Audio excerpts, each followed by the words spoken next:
I'm Bri, and if I were to work at a Renaissance fair, I would be that badass archer that never missed a mark. And my name is Riley, and if I had to work at a Renaissance fair, I would like to be the jester that just runs around making fun of the kids all day. That'd be my thing. So every month, we pick a book, read it, review it, discuss it, and share those opinions on our show here online. This month, we have chosen The Name of the Wind, written by Patrick Rothfuss. Awesome dude. I don't know. I follow him on Twitter ever since I found out about this book. Yeah. I wanted to read it. Yeah. I immediately started following him on Twitter. And we'll talk about the book in a second, but I just want to talk about my introduction to Patrick Rothfuss real quick and how I found out about this book. So I chose this book for the book club, and it was because it was like... It was your turn. It was my turn. And it was also... This book was sitting in my Kindle waiting to be read for forever. Like, it was literally just sitting there. Yeah. And I kept meaning to be like, oh, I'm going to read it. And I just never did for whatever reason. And so this was a good excuse for me to sit down and be like, I'm going to read this book. Right. But I found out about this book because one of my favorite podcasts ever is the Penny Arcade Dungeons & Dragons podcast, where they do a campaign of Dungeons & Dragons between a couple of the Penny Arcade guys, and then usually a friend or a buddy or a celebrity that they know, and they join them. And Patrick Rothfuss is their most recent companion joining in on them. And they introduced him, and they're like, oh, yeah, he's a writer, and we really admire his work, and he's written this book, The King Killer Chronicles, and they're really good, and everybody should check him out.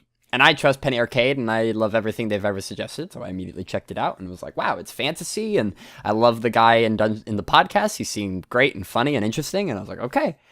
And then the book was on sale on Amazon, and I was like, perfect, I'll get it from my Kindle. I got it, and then it just sat there. And I regret not picking it up sooner. But yeah, no, I think he's a really interesting, cool dude. He does a lot of charity work. He's got this interesting story where he was in college for 9 years as an undergrad trying to get his English degree. And everyone jokes around because he was writing this book the entire time. Right. And everyone's like, well, that's why it took us so long to graduate. He was focused too much on this, you know? Yeah. But, but then, apparently the storyline is that he wrote the entire trilogy as one big giant book. Like a huge, massive book. Sounds like Lord of the Rings. Yeah, tried to get that published, and everyone was like, no.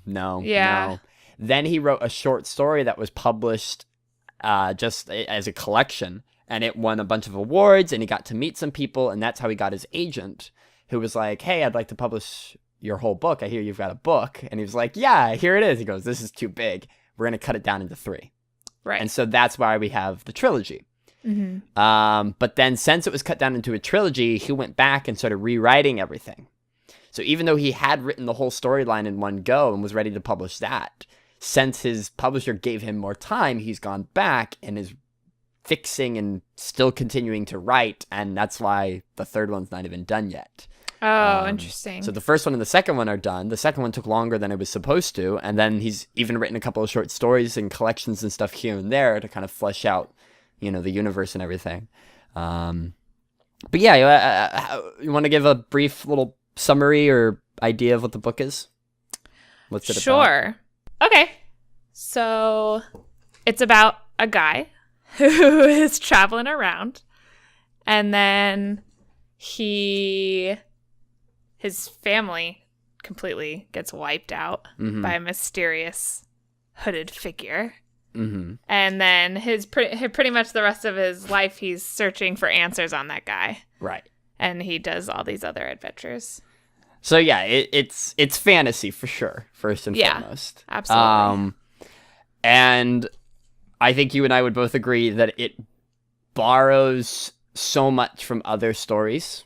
Yeah. But yet he creates his own world. And there's his own rules to the magic and own rules to the culture and society and language and everything like that. Like, he's created a whole world. Right. And the book is interesting because the book is the main character speaking out loud, telling his own life story. Yeah, that was really weird. So the way the book is written is there's a guy who shows up. His name is Quoth, and Quoth is this legendary figure throughout all of history. And there's this guy, the chronicler, that shows up and is like, I want to record your story. And so Quoth sits down and says, okay, we've got 3 days. I will tell you the whole story of my life in 3 days, but you got to sit here and you're going to write it down. So he basically is talking out loud. So the story isn't, it's all first person. It's all like, I did this, and then I went and did this, and then I did this. And because of Quoth and because of like, he's this super genius character, it's very eloquent, and, you know, it's from his point of view. So it works as a book, but it's like, it's very different than what like you and I would speak. You know, it's not normal human speaking. Right. And I believe it's the 3 books are the 3 days. Yeah, that's because what it seems book to be doing. 1 ends with like the end of the day. Right. And it starts at the beginning of the day, essentially. Yeah, exactly. And throughout the book, we have these interludes. We have these periods of breaks where we suddenly cut back to present day, and we cut back to Quoth and the chronicler at the pub, at the inn, and then being like, let's take a break. Let's, you know, wash up, and I got to take a leak, and let's drink some ale real quick and snack on some food, and then we'll get back to it. So we have these brief moments throughout it that kind of cut back. And so it constantly is reminding you, okay, there's like this present day stuff that's happening out in the world as we're cutting back to years and years in the past and learning about this individual's life, you know? Correct. So you're worrying about 2 different things because there's danger in both sides of the story. Yeah, because they really preface that the here and now is super dangerous. And something's about to happen, if not something is happening. Yeah. So yeah, there's a mystery to this, to both aspects, and so you're constantly, like, I kept wanting to get back to an interlude. I kept reading chapters, being like, okay, when's the next interlude? Because I want to know what's happening there. And after like the 3rd interlude, where like nothing really happens, and they just keep talking in mysterious tones, I was kind of getting annoyed, and I was like, all right, I'll just get back to the main story. Right. Okay, so all right, then. Are you going to kind of give your overall views on the book then? Yeah, sure. But a quick reminder, everybody, we do the podcast and we post it online and all that jazz, but also please join us on our Goodreads page. Link is available below and in the description box and in the video, or if you're listening to this on SoundCloud, there'll be links to it as well. And, you know, comment, vote, you know, voice your opinions, you know, disagree, agree, whatever you like. Absolutely, because then your opinions and discussions we'll talk about, you know, on our podcast. Oh, yeah. We'll talk about it on the next one, and we'll be like... And we let you know what book we're reading next, and that way everything could be involved. Absolutely.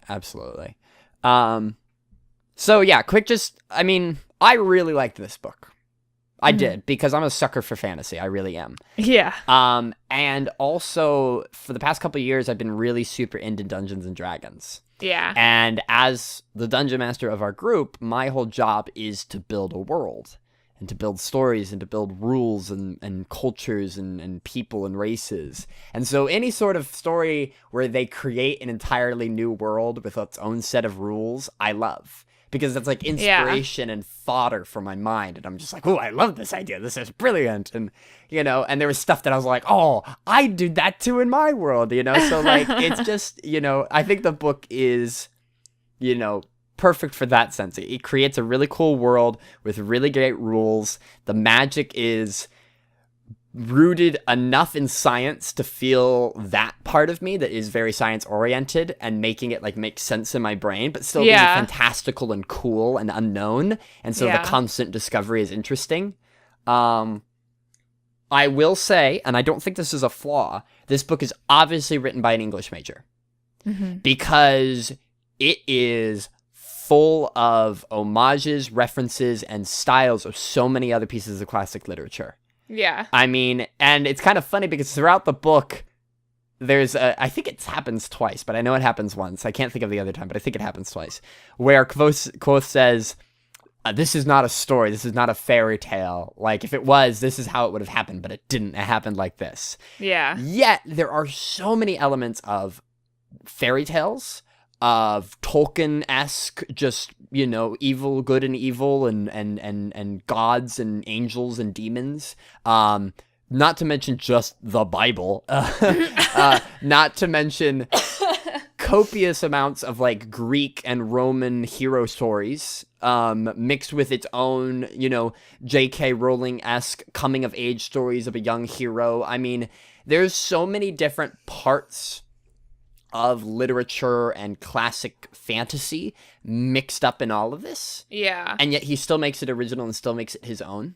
Yeah. I feel like some people complained about that. I was looking at some reviews, and I looked at the reviews at the end. Like, yeah, I did too. I never do that with books. I'll do that with movies sometimes if I'm, like, on the fence, but with books I do it at the end. Yeah, same. Actually, I don't even look at reviews. And some of the reviews I read were very angry and very much like, just stupid, and like, so she's just stealing and it's copying. Like, one person was flat out mad because it was like, it's just like Harry Potter. Like, he goes to a school and he learns some magic. And it's like, really?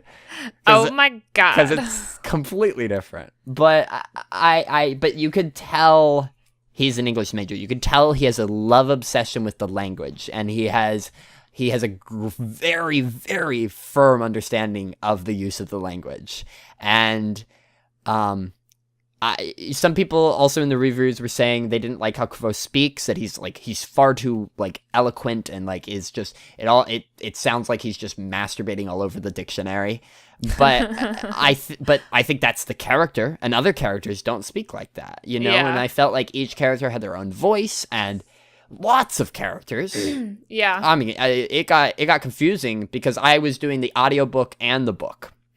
And I remember names easier when I read them. Right. And Absolutely. so sometimes a character would get introduced, and in the audio portion, like, I drive to work and listen to the audiobook, and then I get to work and I start reading it, and then I'd be like, wait, who's this character? And I'm like, hey. And I forget that they've been introduced 30 minutes ago, but in the audio portion. So yeah. Lots of characters, lots of, villains and obstacles, and plus, if the stuff to audiobook triumph. said Quoth and then I read it, I'd be like, I would not put together that was the same name. Right. It's Kvothe. It's because it's Kvothe. Yeah. Not to mention that he goes by, like, so many different names. Yeah. Because Abernathy, for a large person, calls him Alir. Yeah. And then in all the stuff with him in the present day in the bar, he's called Coat. Yeah, but then Bass calls him Reshi. Reshi. Yeah, so it's like everybody's got, like, 6 names, especially Kvothe. Which is funny because then his love interest does the same thing. Oh yeah, I Denna. just put that together right now. Oh well, you didn't get that Denna is basically the female version of him.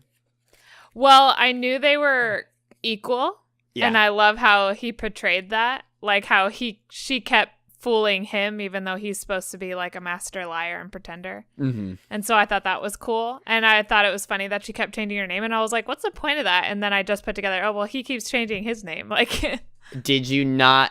I got, and this again might be me. I got the name of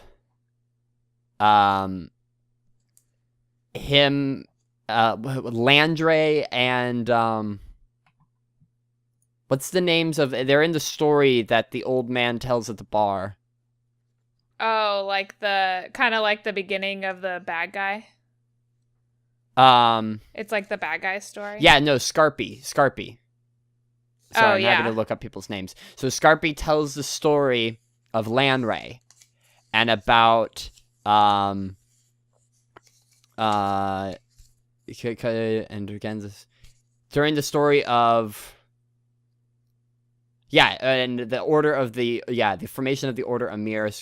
So it's about how there's those two people. There's, like, the woman and the man, and they're both, like, one's strong and mighty and fierce, and the other one is, like, wise and knows the names of all things. And Right. together they, like, lead the resistance, and they return the foes. But then he dies, and she brings him back. And it's about this idea of, like, these two figures, the man and the woman, both equal in power in different forms. Yeah. You know, and like they're the best of the best. You know, that whole thing was like, once Denna started to get fleshed out and stuff more, I was like, I think there's something there. Because again, it's as much as it is original, it's also still mirroring so many classic storytelling elements. Yeah, which isn't a bad thing.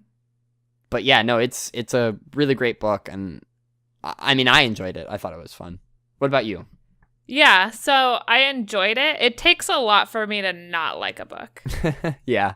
Like, I'm just not terribly picky, and I guess I just pick the books that I know I'm going to like. Like, if it's fantasy, I'm probably going to like it. No, I did enjoy it, but for a large part, it was getting used to him telling his own story. Because I was like, obviously the author has a passion for storytelling. Yeah. There's like 1,000 stories within this story. And I was like, okay. It gets very meta because like he's like, oh, here's a book about a story. Yeah. And in this book, there's a man telling a story to a man. And within that story, he meets people who then tell stories. Yeah, it got ridiculous. Like, well, I don't know. I was just like, okay, I don't, what are you telling me? What's other the point? Than you like storytelling, Mm-hmm. you know, because like, what is the point of the main character telling his own story? Because I couldn't get past that there's not really imminent danger anymore because I know he survives, you know? So I was like, why didn't you just write the story from the beginning? Instead of like, but you're doing this, you know, narrator thing. And a lot of people said, and it was funny because I brought this up with Jeff and Michael, even though they're not reading the book. I was like, this is where I'm at right now. And I'm like halfway through. And Jeff was like, oh, well, is the narrator reliable? And I was like, oh, shit. Yeah. I was like, I didn't think about it until right now, until you asked. And that's a big thing in this book about how rumors and stories grow larger than they originally start. Yeah. And how there's points where Kvothe purposely tells fables about himself in order to gain some notoriety. Right. And he like says that. So he seems so trustworthy. And so I was like, no, I totally believe everything he's saying, you know, and I know it's from his perspective, so things may be skewed, but I think he's telling it as honestly as he can. And then it rules out again, why is he telling the book like this? Mm-hmm. You know? And so that was really hard to get through. Even though I enjoyed the book, I was constant. Every time they went to an interlude, every time there was another story told, I'm like, why are you doing it? You still haven't answered this question on like what you're leading up to. You know, so that was always in the back of my mind, even though I really enjoyed the story itself. And I loved how he explained things. Mm-hmm. Like, I love how he explained why Kvothe knew exactly what everybody said, like verbatim, because he has such a good memory. And they like explained how he's a quick learner, and he like the way he explains magic and stuff like that. I really, really enjoyed. And another reason I think why he's trustworthy is because there's multiple instances, especially during the interludes, where like the townsmen come into the bar and they'll like start telling tales about this amazing Kvothe. Yeah. And they're so grandiose and so over the top. And they're like so off from the real story. Well, compared to the true story that Kvothe is telling, even though Kvothe stuff seems so crazy and wild at the time, when you hear their renditions, you're like, okay, then his has to be true. Because it's so subdued and simple. Yeah. Just like Kvothe says, it's not a fairy tale. It's not some crazy story. This is what really happened to me. Yeah. There were times where I felt like this was like a series of unfortunate events where things just kept happening to him that I'm like, God damn, like why? Ugh. Why? You know, it was like, oh, great. I know that, like Abernathy each semester leaves. When he's like, I don't know how I'm going to get the money to pay off my debt and for a new semester. And I was like, dude, you're fine. Like something's going to happen that you're going to be able to do it. Like, cause it happened twice already. Yeah, you're fine. You got it figured out. You got it. But let's talk about the character of, let's talk about the character of Kvothe. Sure. What was your opinions of him? Did you like him? Did you like adult versions? Did you like child version? Did you like one more than the other? How did that all work? So in the book they describe we'll call him Coat, I guess. They described him as being like in his 20s. Yeah, that he looks like he's in his 20s. Yeah, he looks like he's in his 20s. But the way he talks and everything about him, because I always seem to miss people's ages when they describe characters. So I thought he was like 40 or 50 this entire time. And then all of a sudden I realized he was supposed to be like 20. And I was like, wait, what? That doesn't fit. I feel like so much has happened since his story to now. Agreed. That is so I absolutely think he's true. actually older than... Because the chronicler is old. Yeah. And he went to school after Coat left. Yeah. Because he says, like, oh, I remember, they still tell stories about you at the university. Yeah. So he looks young, but he's obviously not. Yeah. Yeah. It was really funny because this has happened with other books where I think they're like in their 40s and then they're like, they look 17. And I was like, oh, I was way off. And then I can't get that image out of my head of like what that person looks like. So well, I think it's that idea that Quoth is perpetually older than he looks. Yeah. Because that comes up in a lot in the books. You mean where he younger than...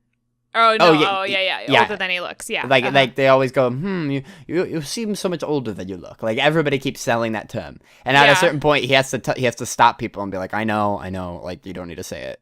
Yeah. You know, like, I think that's just something he suffers from perpetually. Yeah. That whether this is some sort of magical thing and he's just constantly, you know, looking great and really moisturizes, or something's going to happen in the next two books that we don't know about where, you know, he teleports through time or something, you know? Yeah, it's definitely interesting. But anyway, that's beside the point. I really liked him as a character. Like I said, I love how he explained things. Mm-hmm. And that wasn't necessarily the author. Like, it's him explaining everything. Because it's in his voice, yeah. Yeah, so I love how he explained things. I just thought it was really cool. They put into your brain that Quoth is this really intelligent individual. Yeah. You know, far more brilliant than any other average individual that we see, you know? Yeah. And I think there's only a few people that we meet throughout the storyline that are his equal. Yeah. I think Denna is definitely one of them that like puts him through the ropes. And I think Master Eladin, that's the name of the one that is the namer, right? Yeah, I believe so. I think he's one of the other equals that he has. Yeah. And the professors were really interesting. I like the variation. And I liked how, even though Quoth is this incredibly smart individual, he's still humble enough to recognize there's stuff he doesn't know yet. Yeah. And the masters that he does enjoy being with, he learns from, you know? Yeah. Like, it's cool to see him learning, you know? Yeah. It's like a video game. He's constantly leveling up. Yeah. Yeah, it was really, really interesting. Like, I love how when he got into... Because I also love how clever he is. He's not just smart. He's also super clever. Mm-hmm. Like, because when he's getting into the university and he just waited outside the door and just, because they didn't tell you that right at the beginning. He just knew all these answers and you were like, how did he know all this? Did really that, his really friend stick? Ben teach him all this? Yeah. And then he was like, I just stayed out the door and I listened to everything. And I was like, oh my God, no way. That's awesome. Yeah, that comes up a lot. And you're absolutely right. He's it's not just that he knows everything, you know, it's that great combination of street smarts and book smarts that makes him such a formidable, you know, individual. Yeah. I would say that I enjoy probably the quote unquote main storyline, I guess, like his backstory. 'Cause I love beginning origins. You know, I love watching him learn and getting better and like his trials at school. Right. And just trying to get into the archives and all that jazz. That was all good and fun. And like you said, every time they went to the interlude, you're like, oh, nothing's happening. You know, so it wasn't, even though there's like this quote unquote present danger, like nothing's happening yet. Right. And so, yeah, I just enjoyed little Quoth. And his, like, unknowing of the womanly ways. Yeah. He's so oblivious. And I'm like, are you serious? Like, you're really that oblivious. She pretty much says, like, straight out that she likes you. And he's like, oh, no, she probably meant something else. I think that's a thing about, I think every male teenager goes through that period, you know? And where we become so infatuated that we change who we are when we're around someone. whether that's for the better or for the worse. Yeah. You know, like with Elizabeth, I think I changed myself for the better. You know, I think I want to be a better person around her. Right. But that can be dangerous for some guys. You know, some guys change who they are so much inherently in order to impress or, you know, show off to a girl that they, you know, they abdicate their own true morals and, you know, they remove themselves too far. Yeah. And, you know, that's dangerous for Quoth, I think. Yeah. Because I think from the very beginning, there's been hints at Quoth, you know, liking girls. And being like, oh, wow, she's pretty. And, oh, wow, that lady's nice. You know, it comes up a lot. And we forget that he's like a 15-year-old kid, especially near the end. And it's like, oh, like he wants to be with a girl at this point. You know, like he's not going to be able to hold that in anymore. Yeah, it was so funny. Like every time Quoth was like, you have to understand, I was 15 and I do not understand women at this point. Like it was so like he said that so often where he was like, you have to understand. And I think that's why it works better from that first person's perspective. Because it allows, one, the author, but it also allows the character to explain things more. Yeah. You know, it would be intrusive if it went into his head and explained, you know, oh, this is what he was thinking at the time. But if he just says, this is what I was thinking at the time, I think it works better from a reader's perspective to, like, understand his actions, you know? He describes everything in very great detail, you know, in the environment and the way a person walks and moves and talks and, you know, but he also explains actions a lot. You know, it's like, this is why I did this thing and this is what I was thinking at the time. And so and I really liked how his character made sense, like how he was able to survive because of his background with Ben and his background with what do they call it, like the actors, but they like called it something, the troupe. Demaru. And like and how he was like able to lie to get what he wanted, you know, like he was just in that he just took a bath and he needed clothes, so he just like went out in a towel and pretended to be like a noble. I was like, oh, that's interesting. Like it makes sense with the character. So I like how they had his background really push forward his history, I guess. There's also a couple of cool moments in the book where, speaking of like making sense, where I would have a question and I'd be like, well, why didn't he just do this? Yeah. And then literally like a chapter later, it would cut to an interlude. And Bast would go, well, why didn't you do this? And he would be my exact question. Yeah. And he would answer it. And I'm like, oh, okay. Okay. Like, I felt like this was one of the most plot hole empty kind of stories. Like, he explained everything very well. It all fit within the storyline. I felt like there was no Deus Ex Machina that came in and saved the whole story. I felt like it was very just straightforward, explained it all incredibly well, and you know, it made a lot of sense, like how he did things, his cleverness, everything. Like this is obviously a book that took a very long time with a lot of revisions and, you know, a lot of perfections to make it, you know, perfect. Yeah, it was really interesting to read. But I think my biggest problem with it overall was that at the end, they were like, so that's the beginning. And I was like, dude, I just read a 700-page book and you tell me that's the foundation? Like, do you think you would have liked the book better if it was, you know, 2,000 pages long when you picked it up? It would definitely make more, like, it totally makes sense that he wrote it as one book. Like, it has that presence, obviously. Because especially with the whole impending danger in the present day. Yeah. You know? Because right now, you don't really feel that danger. Sure, like, a dude died at the end. Yeah. Spoilers. But, like, that was, like, there was danger in the very beginning with the little demon spider. Yeah. And then, but then the moment the chronicler showed up, everything was, like, fine again until the very, very end. Right. So it was, you know, these little hints at danger, I think, would escalate more if you had a whole book and you're like, oh, it's just going to get worse, you know? Yeah. Because in one day, a dude almost died, and then a guy did die, you know? Yeah, I could tell, like I said, at the end of the book, I was just like, this was just the epilogue. And I was just kind of like, okay. Like, I do want to read the other ones, but it was kind of, like, disheartening, because I was just like, I took all this time, and you just told me This is chapter 1. Right. You know, and I was like, shoot, you know. And so it was just like a really weird note to end on. But all in all, it was good. And like I said, it takes a lot to, like, if I don't like a book, I don't finish it. So this was good.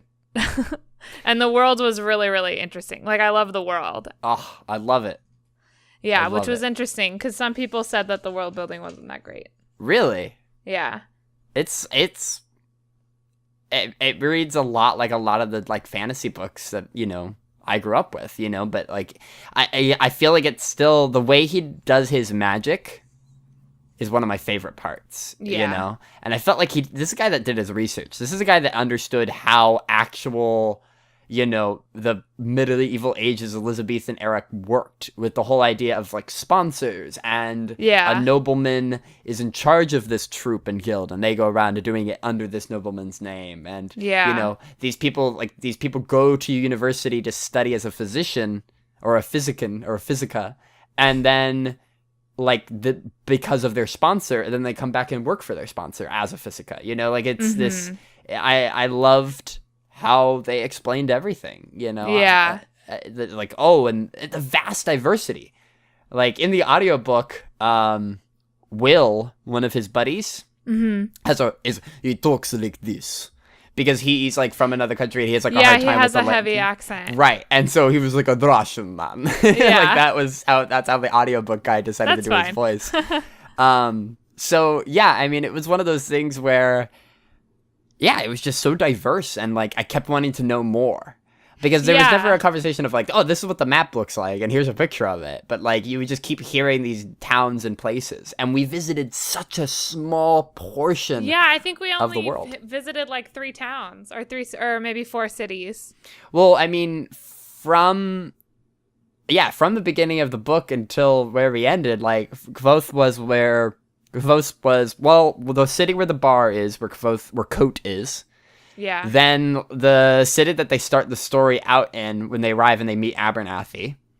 And then, you know, then there's kind of parts in between where they visit towns, but we don't really see them and we don't really talk about them. Around. We see the traveling. And then it's Tarbean, thank you. And then it's Tarbean, and then it's like the road to the university. Yeah. And then it's Emir? I don't know how to say it. The city across the river with like the musicians and right. stuff. So they have like that's like it, you know. And even he talks about it in the book. He's like, "Oh, I realized that I'm not as world traveled as I thought when I'm suddenly going farther north than I ever have been, you know, and I don't know much about the world after all." You know, I felt like it was important that he stayed humbled.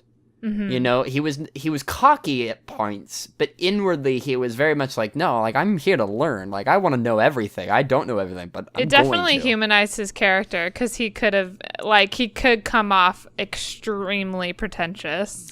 And that's the thing. That's why I don't like characters like Superman. Superman's got every power in the world, can't be beaten, is also super smart. You know, he's got all this stuff going for him. And so and for me, he's just a super unappealing character. But this is a character that is also super brilliant. It picks things up faster than anyone else, is already the top of his class at the youngest age, you know? Yeah. But yet I'm still interested in him, and I'm still interested in his dilemma and his plight and who he is as a person. Yeah, definitely. So then going back to kind of the end, do you think this is a complete story in this in and of one? itself? Mm-hmm. Like just book 1? Sure. No. Yeah. I don't think so either. I mean, I'd be annoyed if this was like if this was the book. I'd be like, what the fuck is this shit? You know, I'd be... Because there's so many questions unanswered. Like what is the deal with Bast? Yeah. Like, why is he there? What is he? Why is he friends with Kvothe? What is their relationship? Why does he want him Kvothe? to come back? Yeah, like to regain his energy, essentially. Yeah. And like, I love is there some how he ulterior motive explained there? that he tried doing it one other time and it didn't work. I was like, who are you though? No one has explained you. And here's the other thing. Do you think there's a difference between... Because they talk a lot about like demons. Yeah. And how there's like demons in the world and everything like that. And like the regular folk call them demons. Right, but they're not. But they're not. They're fairies. They're part of Fae. But the Fae, but then are those the angels?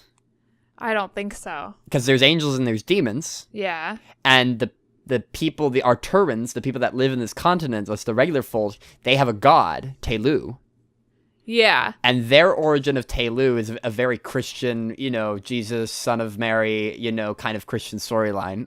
Yeah, with that backstory, I was like, damn, this is really close. Oh yeah, it's Christian influence immensely. But then there's another story that Scarpy tells, and Scarpy's like, no, Telu's one of like 12, and they're all a bunch of angels, and they were people that lived in this time, and at the time of Landre and those, and so it's like you hear these different origin stories from different, you think very honest and true sources from good people, but they kind of all contradict one another.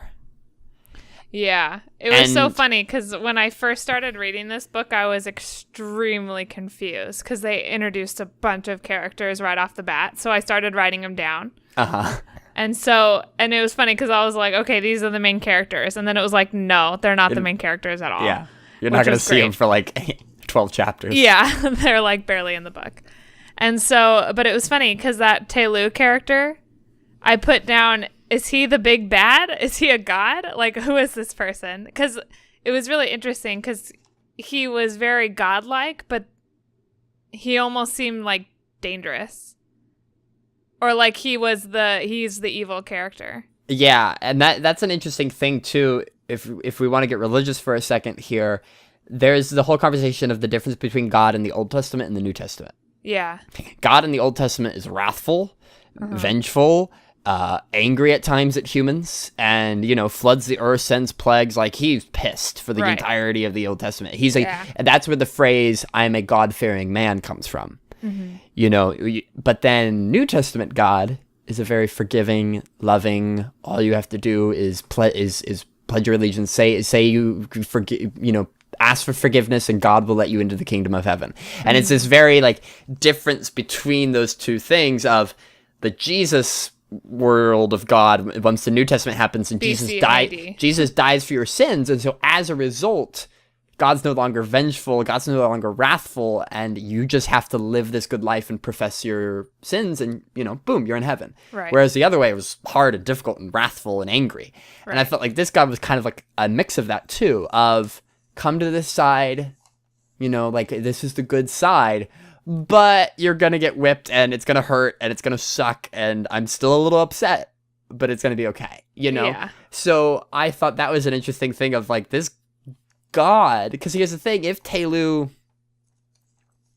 because again, if we're going for the Greek mythology ideas here too, that there's a little mix of it in there too. Yeah. Telu might just be a Zeus type character. Right. Where Telu is one of many individuals that were granted this great power. Yeah. And he wiped out everybody else. Yeah. And gave himself ultimate power. Yeah. Like there's unanswered questions with that. Yeah. And especially right in the beginning, because this wasn't even the story. This was just the storytelling in the beginning. Right. And I was like, is he the bad guy? And then I wrote down like demons fear fire and iron and the name of God, which I thought was interesting. It just reminded me of Supernatural.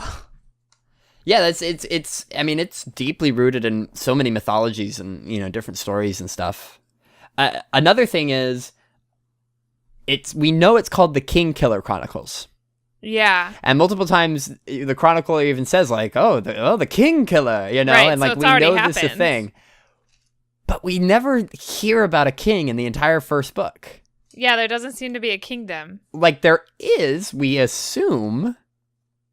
But that's another, but like in the it second doesn't or seem third book. the only time I believe the king is ever mentioned is the King's Roads, where the traveling guild travels on the King's Roads. Mm-hmm. And that's like the only time it comes up. So we know there's like a governing kingdom, but it doesn't seem to be important. It doesn't seem to be affecting anybody. And in fact, the currency is different throughout the land. Yeah. So we know there's a kingdom. It doesn't seem to be very far-reaching and very controlling. So it's interesting, if he really does kill that king, Like, what's the point? Who cares? Yeah, what influence does this individual have? Like, I feel like, is there going to be, like, a crazy revolution? Does the king go mad? I even at one point was like, does he actually kill the king? Does he instead kill Telu? And then I was like, wait, no, because people still talk about Telu in the present day. So I'm still waiting to figure out what happens there. Yeah, there's so and I'm many worried questions. I'm not going to get to that till the third book, and the third book's not even out yet, you know? Like, oh, man. yeah. Shoot. Also, the second book is longer That's fine. by like a couple hundred pages. No, it's not the length of a book at all. It's just that I got it halfway through the month. And it was like, yeah, you got to finish it in 15 days. Yeah, and it's just daunting. I was reading like all the time because this was during the Olympics, so I would read during the commercials. Oh, really? Yeah, to get it done. But anyway, that's beside the point. My slow reading Bri, here she is. Oh yeah, so in the beginning I was like, who the hell is Bast? I was like, is he a student? Friend? Mentor? On page 13, it seems like he's a mentor because he kept talking to Rushy. Like, he was like, don't do that. Right. You know, and he's very, like, almost like a mentor. And then I just put, he's a demon? Like, but he's like a faun. He's a faunus. yeah, 'Cause I he's saw got, that like- in a review and I totally missed that. He's like He's part got goat legs. Yeah, he's got goat legs. Yeah, I missed that. When the chronicler tries to bind him to the iron and says the name, Right. and he transforms, he's got goat legs. That's what I'm saying. That's why I think the demons aren't demons. The demons are fairies. Right. The demons are like rogue fairies that they keep mentioning. Right. So I want to know more about that. Bast is really interesting to me. I want to learn more about him. Also, the Dracus. Is that the what was that again? Oh yeah, that was the dragon thing. Yeah, the dragon. So when Oh, I love how he was like, "It's a dragon. How come you guys aren't impressed?" And then he was like, "I figure it's not a dragon or whatever."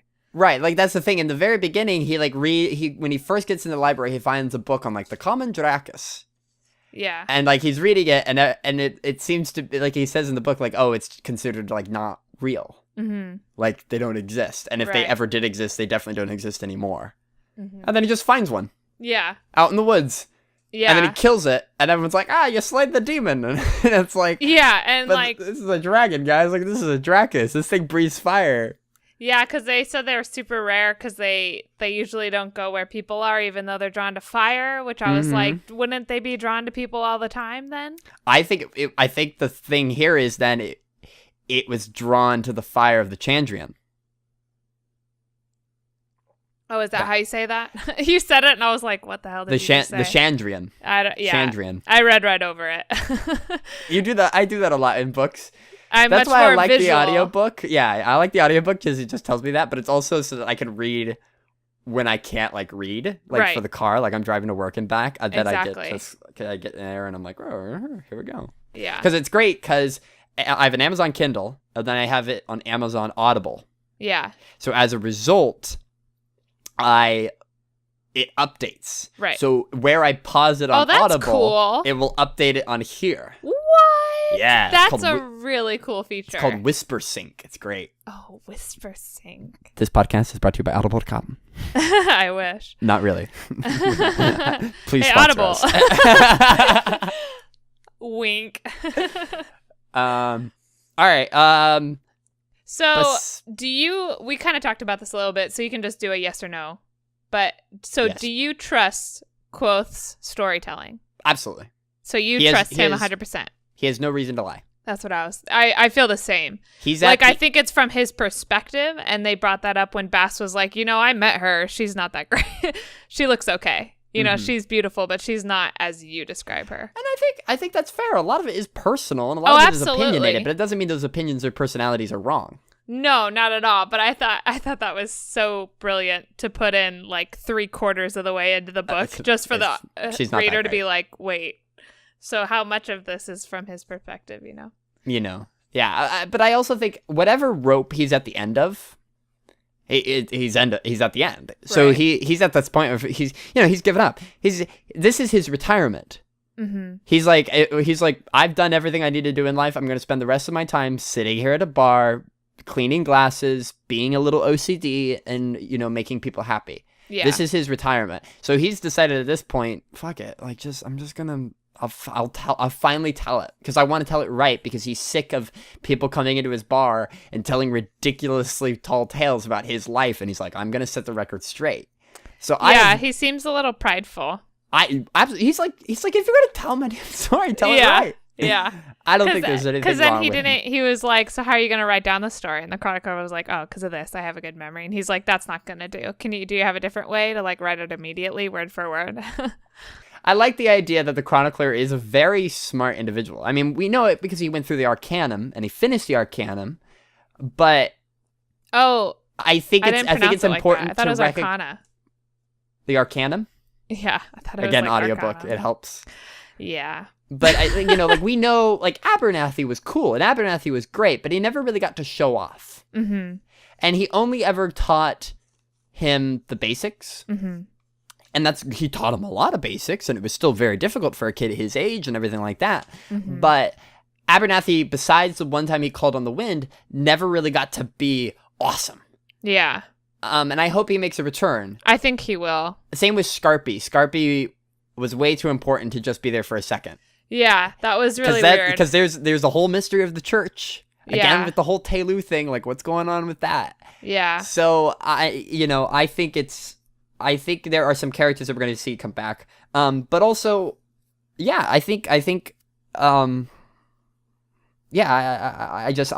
he's really cool to see a character show off other than just Kvothe. Mm-hmm. You know, someone who gets to be like, no, look at me, I can write as fast as you want, you know? Yeah. It's like a court stenographer, you know? Well, even his introduction is him getting robbed, but then he outsmarted his that's thieves. a great intro. That intro was really cool, because I was really confused at first, because I was like, wait, who am I with now? You know? Like, I was like, oh. All of a sudden, you're in this completely different place. Okay. And I was like reading it, and I'm like, who is this guy? Another this guy's story really clever. within the story, yeah. And so I'm really interested by him because I totally forgot he went through that school. How come he didn't do magic when they got attacked? Because he didn't study, because you can study different things at the Arcanum. Oh. And so you kind of learn the basics of everything just to get into the Arcanum, but at the end you focus on one thing. And he focused on, he must have been one of the archive students. Yeah. That was all about reading, writing, literature, stuff like that. That's what, like, right. You know, he's, you know, they're all intelligent and they all know a lot of things, but, you know, some know more than others. Absolutely. So, yeah. Who was your favorite character? I really did like the girl. I forget her name. Denna? Yeah, Denna. That's interesting. A lot of people don't in the comments. Oh, some really? people, yeah, and I think she's really cool and interesting, and she's, you know, there's not a lot of female presence within the books. Yeah. And they kind of make a point at that at one point. They say like it's like a 90% men, 10% girls at the Arcanum. Mm-hmm. And so whenever a girl pops up, it's like, oh, hey, a girl, you know. Hey. And there's not a lot of heavy girl influence, but the few women we have are cool. Yeah, like all of them too. Even that other girl who works in the archives is really interesting. Right. So I think our main. So of course we've got Kvothe's mother. Yeah. Who is very much the husband's equal. Yeah. Just as talented. She's the musician. He's the lyricist. You know, they're one and the same.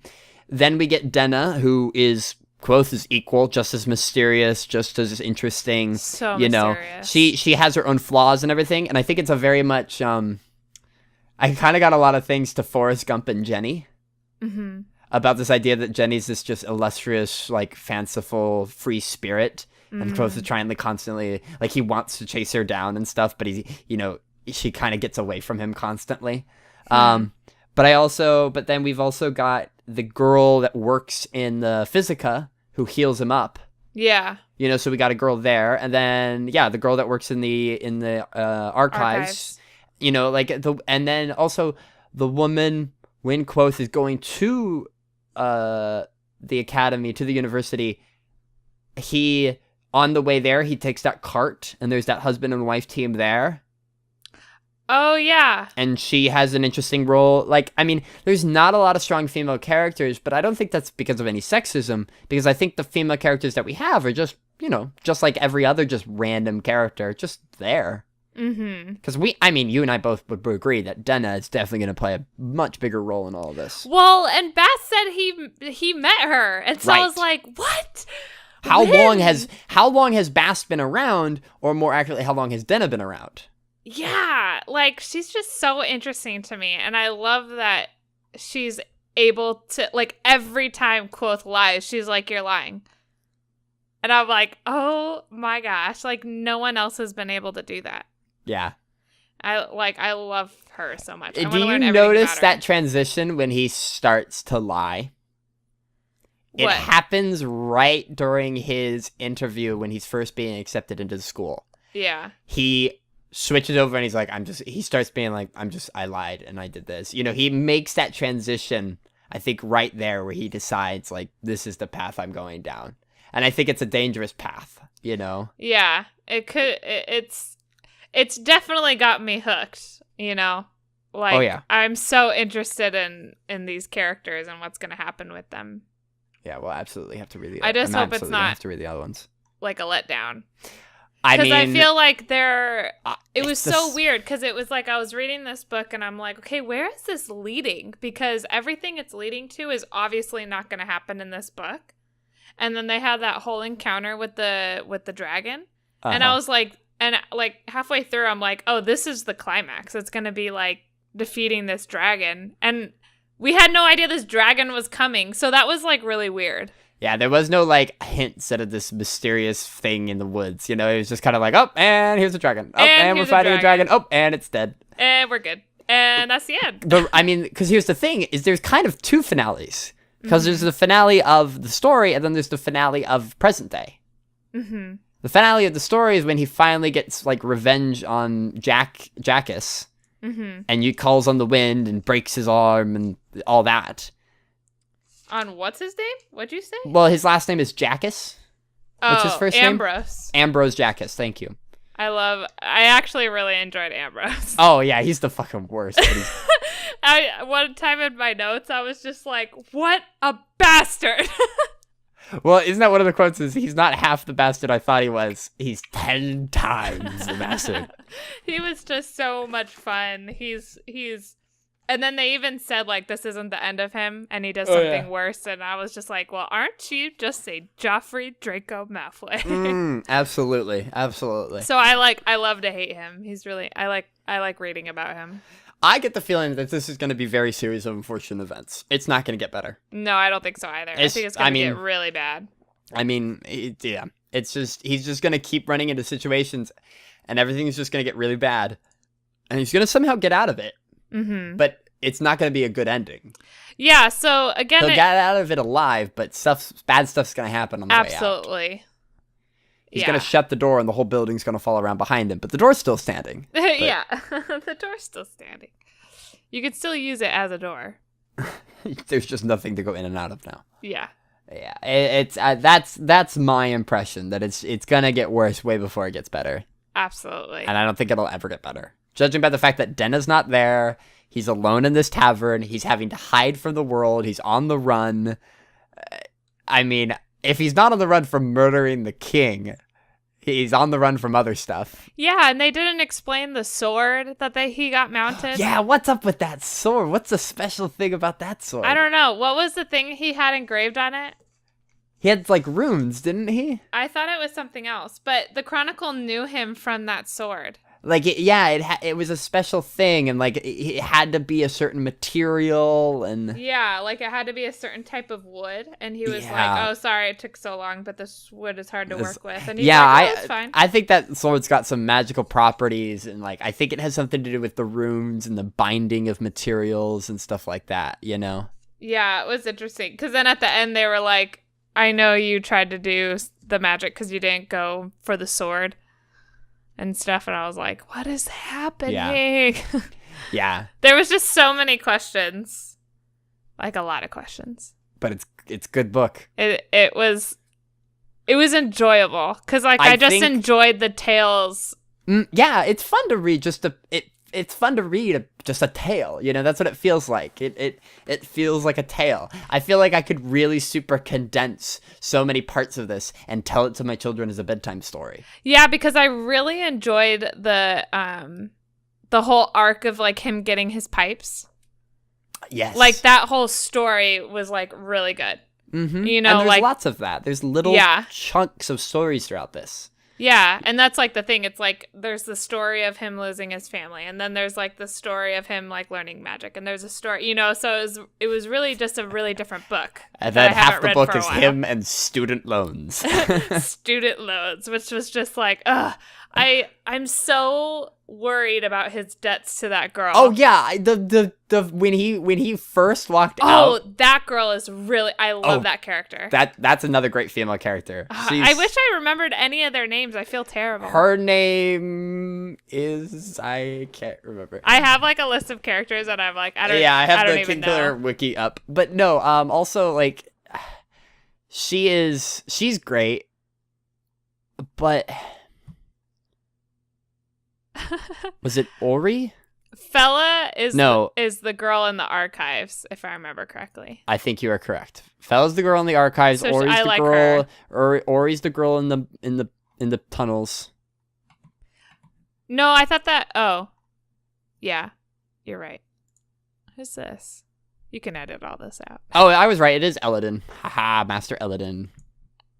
Did you like the part where he jumps off the tower? Oh my gosh, that made me laugh so hard. I was like, I can't believe you did this. I know, because he was like, he knows the name of the wind. This is a test. I'm just gonna fall back, and then he was like, I was in the hospital for a long time, and I just laughed because I love how he was like, that was the stupidest thing I've ever seen a student do. I like Fella. I do too, and. Yeah. I laughed too when he was like, she was like only in a towel and like inviting him to her room, and he didn't go because he wasn't thinking about it. Mm-hmm. It was so funny. I cannot remember that girl's name. Yeah, I'm trying to look on the wiki and trying to find it. But anyway, she is very interesting, and I'm really worried about what she can do. Well, I was so happy when he first left. And I was like, thank God he didn't do that. Yeah, and it's like he came back. And then I was like, God damn it, you idiot. Why do you have to... It's like, I understand that thing's important to you, but God damn. Because she just seems so friendly and yet so lonely and yet super dangerous. Yeah, it's, you don't get to that position without being able to, snap your fingers and turn people into dust. Yeah, and I think it's interesting that she dropped out. I'm like, well, why did you drop out? And she wants to go to the archives. Like, is she super trustworthy? Well, no. Right. It's like, did she drop out? Was she kicked out? Yeah. So, great characters. Yeah, no, plenty of cool female characters, I think. Yeah, I think so too. So, who is your favorite character you didn't say? I liked Abernathy. I liked Abernathy a lot. Yeah, I did too. He reminded me a lot of like my old like great teachers and stuff, the ones that you can bicker and like, argue with, and they'll just argue right back, and but like you're not actually arguing, you're just playing this game of smarts, right. Yeah. And they're way cleverer than you, but like they let you think that you're getting the upper hand, and then they swoop in and just destroy you. Like it was, and somebody who finally valued his intelligence and finally understood it. And, he's the cause of all of this. And I was so glad when, he left the troop, and I was upset about that. And I was like, God damn it, like, I liked him. Yeah. But then when they all died, I was like, oh, thank God he left. Yeah. Because I don't think he would have been able to save them. Don't you think he left because of that? Don't you think he knew that was going to happen? I think he knew that was going to happen. That's why, because I don't know. I don't think he's too much of a... Because he never told them to stop. He never said, you need to stop doing this because you're going to accidentally get the Chandrian to come and murder you. Well, I just think he knew something bad was going to happen. Because it's like he heard the song and he like left like the next town. You don't think he would have kept... You don't think he would have had Quoth come with him? Life. I don't know. I don't want to think that, because then that makes him I don't know. Then I can't think of an excuse for Maybe that. he's raising a lamb for slaughter. You know, like, Yeah. it was just because he even had that whole chapter about, like, yeah, it may be superstitious, but I still believe it, or whatever. Like, he had that whole thing. And he's like, maybe you really shouldn't do this. And he was like, it's fine. And then they sang the song, and he left. And I was like, he totally knew something. Now that you say that, it makes sense, but still, like, I don't... So I hope he comes back and is like, I thought that was gonna happen. He's coming back, but I hope it doesn't end like that, because I think that would ruin a friendship between Abernathy and Quoth. Yeah. I think they'd probably I think Quoth would probably be upset with him. But then he'll turn it into a portrait and be like, I still love you. Abernathy is Dumbledore. It's been confirmed, everybody. Yeah, I mean, he reminded me a lot of Dumbledore. And I thought the scene between them when he had to save Quoth because he, like, tried to breathe in the I keep calling him air. Abernathy. It's Abenthy. I Oh, keep calling it the wrong name. I didn't correct you because I read okay. over it. I call him Ben. But, like, when he has to save him and he feels so much, like, guilt for teaching him all that, I felt really terrible. I thought that was really well done. And, like, why he left, I'm like, I totally believe that. It's like, oh, yeah, and then he had that whole warning about, like, a fool with great power is way more dangerous. Like, and he said that about his father's song. He knew what was up. It's confirmed. Yeah. Because the other thing is the Chandrian, Haliax was definitely, like, a Chandrian. Haliax is one of the Chandrian. Yeah, that was really weird for me, too, because I thought it was one person, and then it was, like, another bunch of Chandrian's people. 7. Yeah. The Chandrian's 7. But there's only one guy who's shadowed or shadows. Right. But I think, I'm fairly certain Cinder is also one of the Chandrian. But that's the thing, though, is that Haliax obviously has control over Cinder.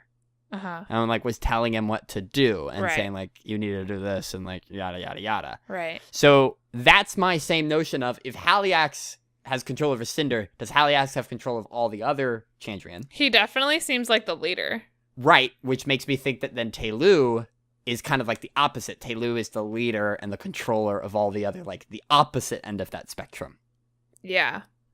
That group is so... I want to know more about them. Yeah, they're super, it's like, the blue flames and the people and there's lots of them and nobody knows their name and people don't Right, think they're because, like, real. right now it just seems like they're doing crowd control. Every single time someone talks about them, they kill those people. And I'm like, they don't seem to have any evil plans going on right now. Like, it's just, they just go places where they're talked about. It's like they're summoned. Yeah. Definitely. And so I'm like, what's going on with you people? It's pretty damn good, though. Yeah. It's very good. Very good.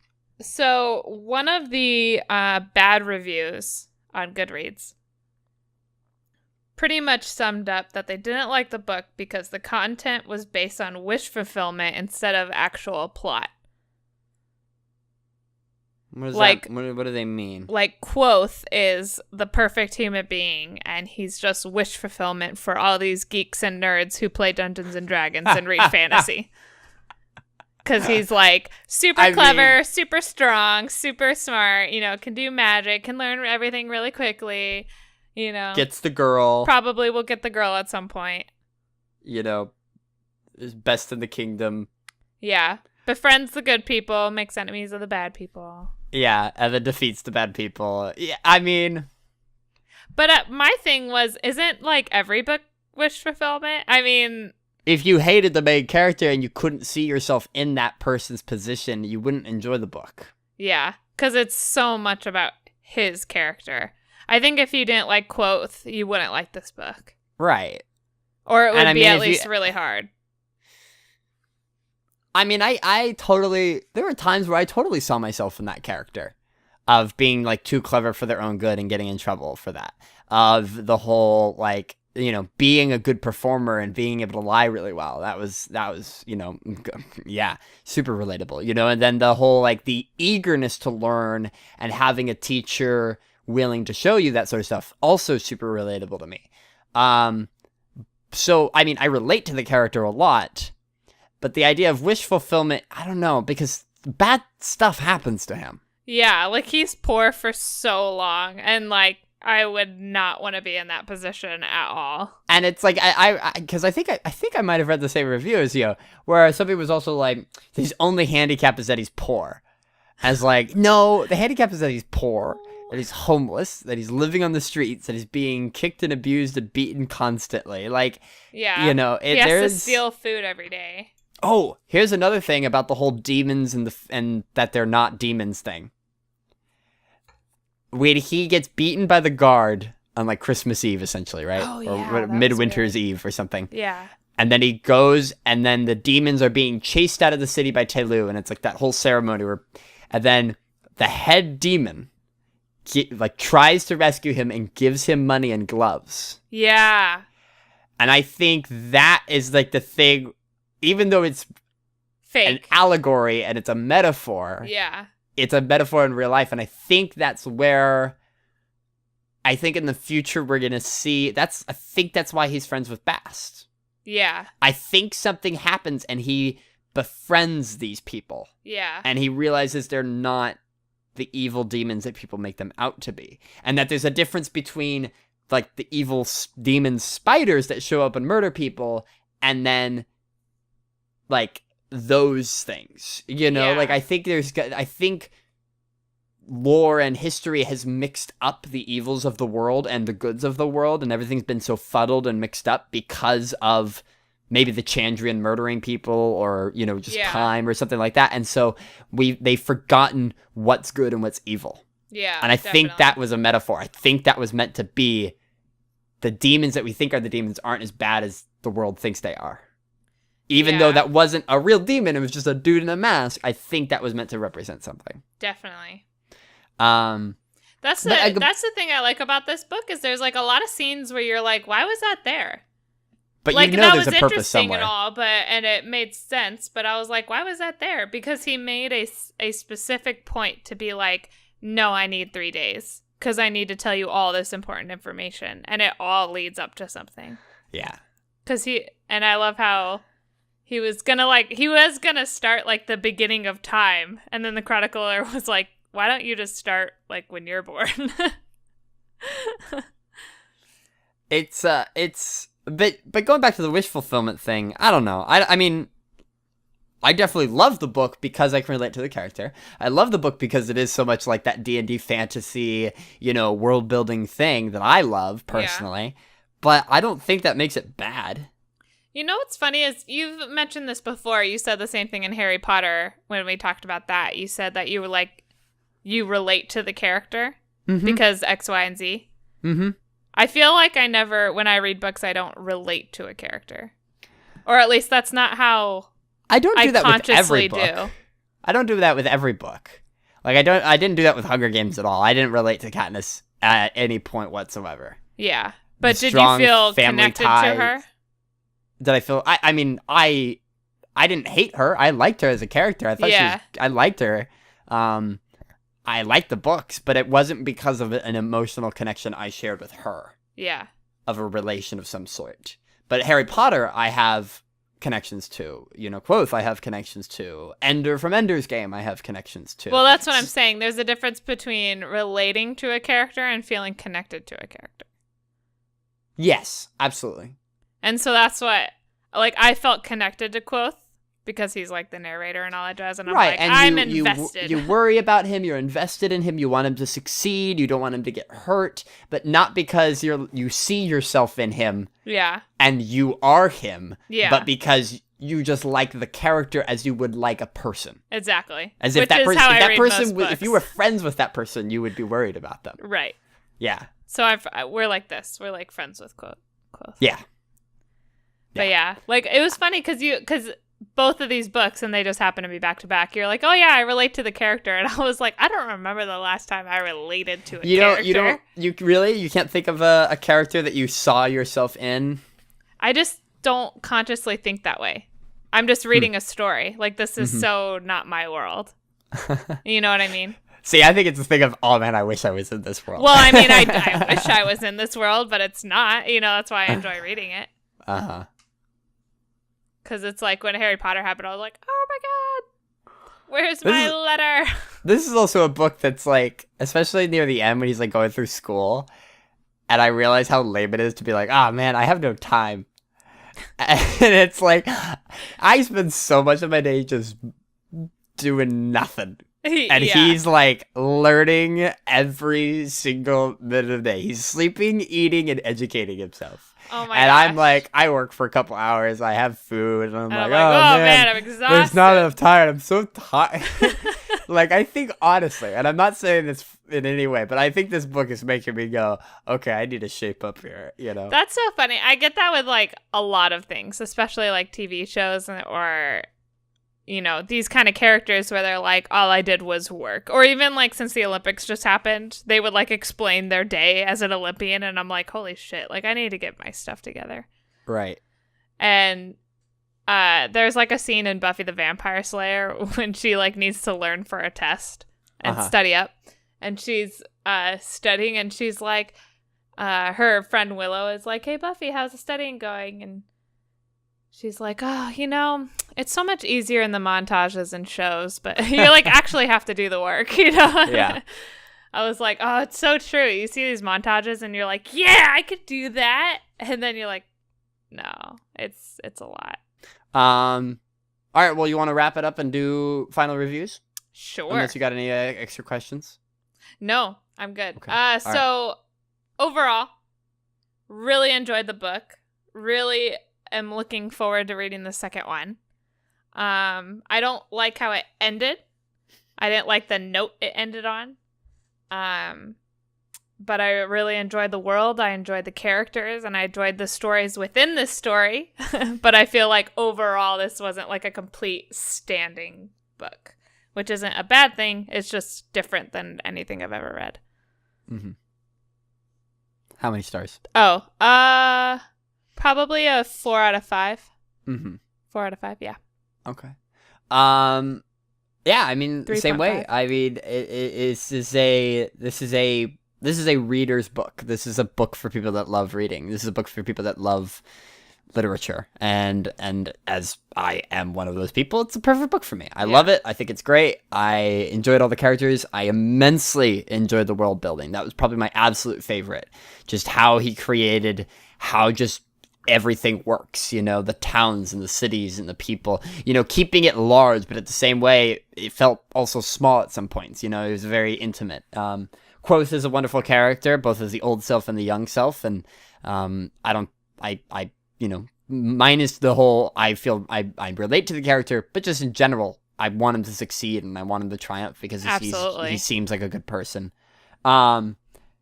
The messages and the ideas and the themes are fantastic. This idea of just self-betterment and self-exploration and, you know, this striving curiosity is really fun to read. And yeah, I can't wait to read the second one. I'm definitely starting it. And then the third one, of course, I can't wait for that one to come out. And I think, well, I don't know if you concur, but I'm pretty sure we're going to read the second one for this podcast. Yeah, you think we should just continue Absolutely. This and just swing around to it again? Well, and it's too long to read in between books for this podcast. Oh, so yeah. I'd have to do it for the podcast. If we're reading other books in between.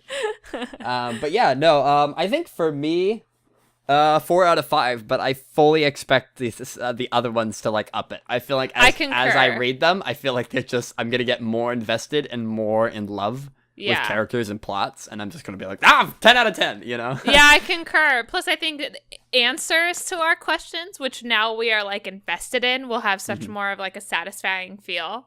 Absolutely. And so then it'll like boost that up. But right now it's like, there's so many questions. Right, like, we're a little angry. We're a little angry at the ending. Yeah, we're not like, this was great. We're like, God damn it, I want to know more. Yeah, exactly. So, And so, but yeah, we'll see you guys in like 3 months for the next book. I just want to end it on this one review that I saw. It said, I kind of like this book, but my opinion on the matter probably shouldn't be trusted. And it was from the author, 5 out of 5. I thought that was hilarious that he rated his own book. I like this book. I had to include that. It seems like the author's a really cool guy. He is. If you guys don't follow him on Twitter, do it now. He does some really great stuff. He also has this great video of like how he writes and like what he has to do to get into that. Like, yeah, like he has like a shack off the side of his house and he like goes in and like has to write. He can't be disturbed. You know? Man. So yeah, seriously, check out his works. Check out the D&D podcast that he's on. Everything like that. Yeah. But we are. What's the next book we're reading? So this next month is my choice, and this next month means the next 2 weeks. Yeah, we want to do this one first week of October, the next podcast, but it's a shorter book, so we can totally do it. Absolutely, and Bree's already started. Yeah, it's called A Darker Shade of Magic, and it's written by V.E. Schwab, I believe is how you pronounce it. Mm-hmm. And yeah. It's got lots of magic. It takes place solely in London, it looks like, or multiple Londons, if we're being specific. And so it's definitely got a creepy feel, very dark, and so it'll lead us right into October very nicely. So yeah, thank you everybody for joining us for this episode of Fiction Fetish. If you want to continue the discussion with us, please join our Goodreads group. It's on Goodreads. We're called Fiction Fetish. You can just look there, or the link is on your screen or in the description of the video or audio version of whatever you're listening to this podcast on. We'll see you guys in a couple of weeks for A Darker Shade of Magic. If you guys have any questions, you can always contact us at our Twitters. I'm at Riley Scott Tech. And I'm at the Bri. Thank you everybody for joining us. We will see you next time.